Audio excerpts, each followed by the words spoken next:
Beximco group of কোম্পানিজের প্রতিষ্ঠান ছিল total 189টা। তো তার মধ্যে 169টা ছিল পাবলিক প্রাইভেট কোম্পানিজ, আর 19টা ছিল হচ্ছে অ্যাসোসিয়েশন বা সমিতি। তো সেই ক্ষেত্রে আমরা কোম্পানি, পাবলিক প্রাইভেট কোম্পানি বলতে 169টা কোম্পানির কথাই আমরা বলতে পারবো বাংলাদেশ ব্যাংকের তথ্য মতে।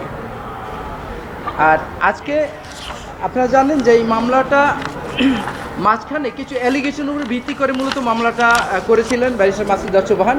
সেই অ্যালিগেশনগুলোর মধ্যে ছিল যে লোন ইস্যুইং এবং loan management, loan realisation, loan disbursement, এইগুলোতে নিয়ম মানা হয়নি, অনিয়ম করা হয়েছে, ইরেগুলারিটিস দেখানো হয়েছে। তো যে ক্ষেত্রে উনি পাবলিক ইন্টারেস্টে এই মামলাটা এনেছিলেন। মহামান্য হাইকোর্ট শুরুতেই 4টা ডিরেকশন দিয়েছিলেন। সেখানে কিন্তু রিসিভার অ্যাপয়েন্টমেন্ট আছে, attachment of the properties of Beximco group of companies আছে, তারপরে এদের লোন রিকভার আছে এবং বিদেশে টাকা পাচার হয়েছে উনি অ্যালিগেশন করেছিলেন। স্পেশালি একজন রেসপন্ডেন্ট আছেন Salman F Rahman, Beximco group of কোম্পানিজের কর্ণধার। তার নাম দিয়ে উনি বলেছিলেন যে তিনি বিদেশে টাকা পাচার করেছেন। সেই পাচারকৃত টাকা দেশে আনার জন্য উনি কোর্টের শরণাপন্ন হয়েছিলেন।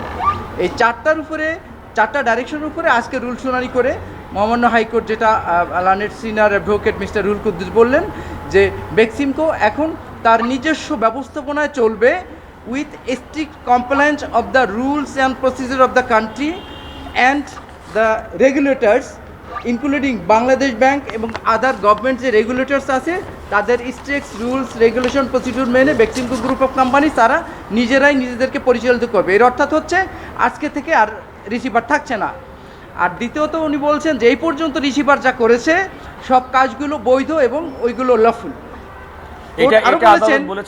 আরও বলেছেন যে বাংলাদেশ ব্যাংকে পর্যন্ত এই রিসিভার অ্যাপয়েন্টমেন্ট এবং এই for the sake of the interlocutory অর্ডারে যেই পদক্ষেপ গ্রহণ করেছেন বেক্সিমকো গ্রুপ অফ কোম্পানিজের জন্য সবগুলি হচ্ছে আইনগতভাবে বৈধ।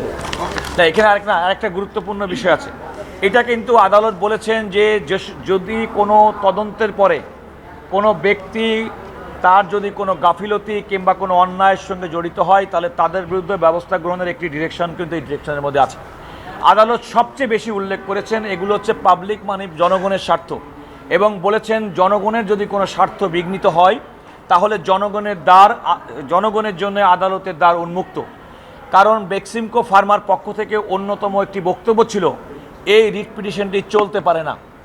আদালত কিন্তু প্রথম নির্দেশনায় বলেছেন জনস্বার্থে দায়েরকৃত এই রিট পিটিশনটা চলতে কোনো বাধা নেই, কারণ আদালতের দ্বার জনগণের স্বার্থ রক্ষার জন্য উন্মুক্ত। এটা হচ্ছে অন্যতম বিষয়। আরও যে বিষয়গুলোর মধ্যে উল্লেখ করেছেন সেগুলো হচ্ছে আরেকটা করেছেন যে বেক্সিমকোতে হাজার হাজার ওয়ার্কার আছে।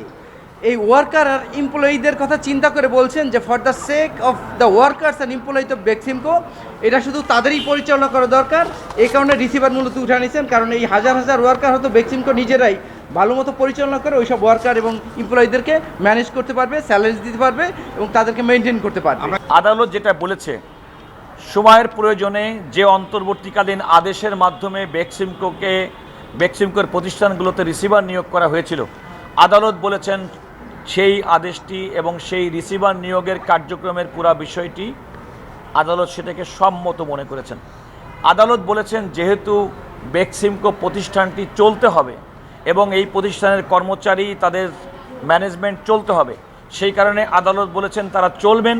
অতীতে যদি কোনো নিয়ম এবং সমস্ত কিছু যদি ভঙ্গ করে চলা হয়ে থাকে, বর্তমানে বাংলাদেশ ব্যাংক এবং রেগুলেটরি বডি এবং সরকারি প্রতিষ্ঠানের নিয়ম কানুন আইন মেনে তারা অত্যন্ত সেগুলো স্ট্রিক্ট কমপ্লায়েন্স করে তারা পরিচালিত হবে। আদালত অত্যন্ত মানবিকভাবে এই সমস্ত প্রতিষ্ঠানে কর্মরত কর্মকর্তা কর্মচারীদের বিষয়টি বিবেচনা নিয়েছেন। একই সঙ্গে জনগণের অর্থ যেন লোপাট না হয়, জনগণের অর্থ নিয়ে যেন কেউ নয়ছাই না করতে পারে, আদালত সে বিষয়টি বিবেচনা করেছেন। সুতরাং আপনারা এভাবে বলতে পারেন যে আদালত আজকে রিট পিটিশনটি নিষ্পত্তি করেছেন এবং নিষ্পত্তি করে ইতিপূর্বে অন্তর্বর্তীকালীন আদেশ অর্থাৎ 5ই সেপ্টেম্বর 2024 তারিখে হাইকোর্ট যে জনস্বার্থে দায়েরকৃত রিট পিটিশনের উপরে যে নির্দেশনা দিয়ে রিসিভার নিয়োগ করেছিলেন সেই আদেশটি মডিফাই করে এটা বরং বেক্সিমকোর নিজস্ব ম্যানেজমেন্টে এই প্রতিষ্ঠানগুলো পরিচালিত হবে বলে আদালত সিদ্ধান্ত দিয়েছেন। ধন্যবাদ।